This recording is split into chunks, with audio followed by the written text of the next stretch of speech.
Welcome to another segment of our Diverse Voices in Banking series. I am honored to have with me today Kevin Anderson, who is an over 30-year veteran of the banking industry. He is currently market president over in Milwaukee for Old National Bank. Thank you so much, Kevin, for taking time out of your day to speak with me today. Oh, no. Happy to do it, Rose. Happy to do it. Thank you. Yeah. Well, throughout your career, you've been regarded as a very well-respected banker and have had a good career so far, and of course, many more years to go. What do you consider to be your greatest accomplishment so far? That's a great question, and I'll attempt to answer it in a broad sense. I think that the ability to really have a positive impact on the clients that I've served and the communities that I've had the honor to work in is the first thing that comes to mind for me. For us in the banking or financial services industry, we're the kind of the lifeblood of capitalism. Yeah. And because of that, we really do have the ability to be a real force for good in the communities that we serve. We touch just about everything in our communities. We can do it from a philanthropic standpoint. Obviously, we're in the business of providing capital to businesses and entrepreneurs. And because of that, it gives you a lot of scope to be relevant in your community, to be a meaningful corporate citizen. And I've had the opportunity to work in several different parts of the Midwest and the Southeast over my career, and being able to leave fingerprints of positive change in each one of those is really gratifying. Mm-hmm. No, I think you've articulated really well the real meaning behind what it is to be a banker for everyone. It is such a rewarding career, and there is so much good that you do, both from a philanthropic standpoint as well as just what you do every day as part of the normal business operations of a bank. So Yeah, that's it exactly. yeah. Yes. Well, and as you mentioned, you've certainly moved around in your banking career. Not all of it has been in Wisconsin. I know you're a role model for many people here, but as you look over your own career so far, who comes to mind as your role model that's really been inspirational to you? Well, when I started in banking in the would have been the mid to late 1980s. And at that time, coming out of school, I had made the decision to go into the banking industry after talking with several of my college professors and getting their input. And I happened to have an African American professor in business law. Okay. And he had mentioned to me, as a matter of fact, he had graduated from the University of Wisconsin-Madison School of Law. Oh, good for him. Just a coincidence. But he had mentioned, hey, have you ever thought about careers in banking? And I really hadn't. And he said, it's something to think about, even though there at the time, at that period in time, there were not a tremendous amount of African Americans in leadership positions in the banking industry. Right.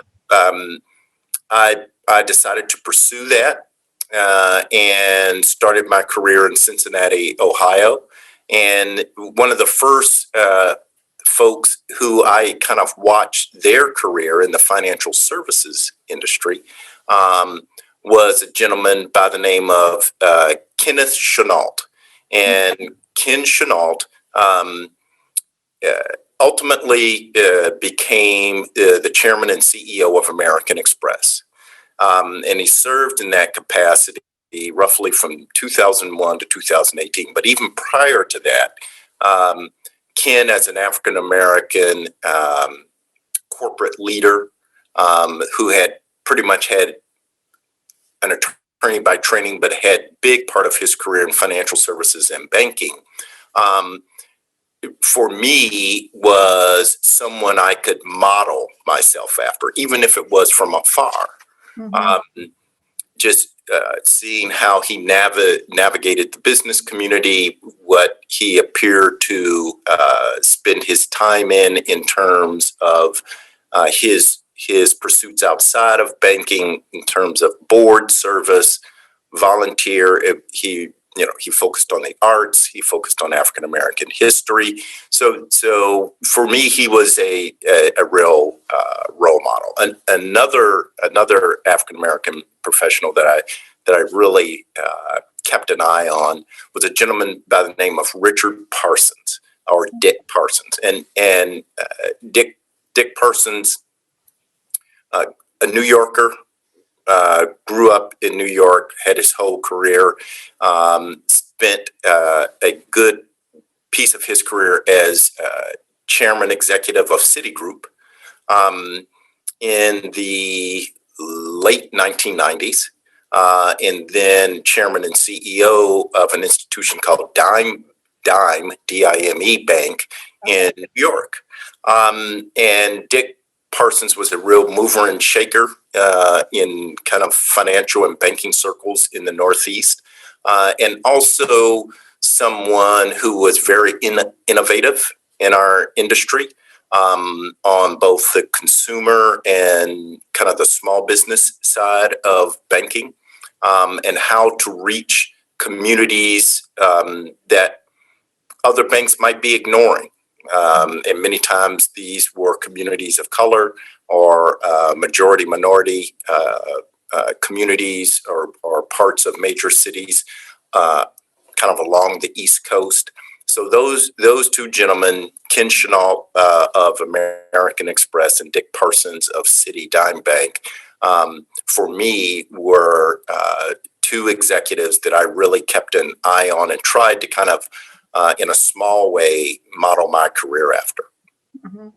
I know I've heard of Ken, but I haven't heard too much of Dick. So yes, both sound like great individuals in the industry for sure, who have really pioneered and led the way for many people. And it certainly sounds like you as well. So that's outstanding. Sure. And maybe some of what you've described, might also shed some light into your thinking on my last question for you. But as you do look ahead at the industry, and we're certainly, making great strides, I think, in the aspect of being more intentional and focused, Yes. both with our own staff as well as customers around diversity, equity, and inclusion. What do you really consider to be most important for the banking industry to, understand as we look to really grow and improve upon our efforts so far in this regard? Yeah, what I would say, Rose, to all my colleagues in banking is that we really must commit ourselves to the long game here. These very significant areas of economic, wealth building, career and social opportunity disparities that we see, they weren't created overnight. And they will not be solved overnight. It is something that we have to kind of, once the spotlight of the moment may fade in terms of these issues, we can't lose our focus. We can't lose our intentionality on these topics, because they have built up over generations. And so therefore, we in the banking community have to be very committed to staying engaged, over communicating with Black and brown professionals in those parts of our community. And we have to be all in on several different fronts. And that takes a lot of discipline, right? I mean, that takes time, that takes capital, that takes effort, and we have to be willing to celebrate the incremental improvements that we see, and use that as the energy to stick with the initiative. One of the things that I'm really encouraged about right here in Milwaukee, we're proud members of the Milwaukee Chamber of Commerce. You might have heard just last year, the Chamber, along with its leadership, kicked off our Region of Choice initiative, which to focus on disparities and opportunity for people of color, for professionals of color, kind of not only a retention focus in terms of the Black and brown talent that we have in our business community here in Southeast Wisconsin and Milwaukee, but also how companies can come alongside minority entrepreneurs and help them grow their businesses and help them succeed. You know, one of the things we have to, and I understand this is a matter of really balancing several different priorities, but we have to focus on maintaining and growing our homegrown minority talent, because all too often what I hear from my colleagues in the business community is that their minority talent, once they reach a certain level of skill, will leave the community for a bigger community that has a bigger pool of diverse executives and minorities, and they'll leave Milwaukee or they'll leave Southeast. So we have to keep an eye on that and continue to figure out what it will take on our side to retain those folks. And also, how do we grow that pool by initiatives of our college-going young folks? Yep. Once, whether they go to college here in Wisconsin or go out of state, how do we get them to come back to Milwaukee? How do we get them to come back to Southeast Wisconsin or to Madison? There are several different legs to this, and I think the banking industry and the financial services industry is kind of uniquely positioned, just given the depth, kind of the scope of our reach, to really be able to have a meaningful contribution in several of these areas. Maybe not all of them, but several of them. We employ lots of folks in our industry, lots of folks, and it just takes a little bit of time and effort, and giving folks an opportunity and listening and engaging in real meaningful conversations to get the ball rolling and get the energy rolling.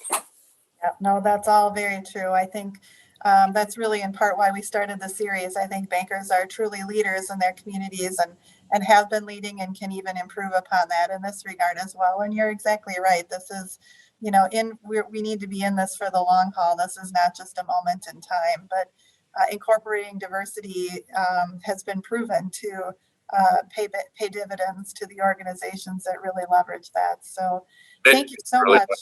Yeah, thank you so much, Kevin, for your time and all your great thoughts. I really appreciate it. I've enjoyed getting to know you since you moved thanks. to Same with me, Rose. Same with you. Thank you. I look forward to continuing to watch all that you're doing to inspire everyone in Milwaukee and for Old National Bank as well. So awfully kind. Thank you. Enjoy the rest of your day. You do the same.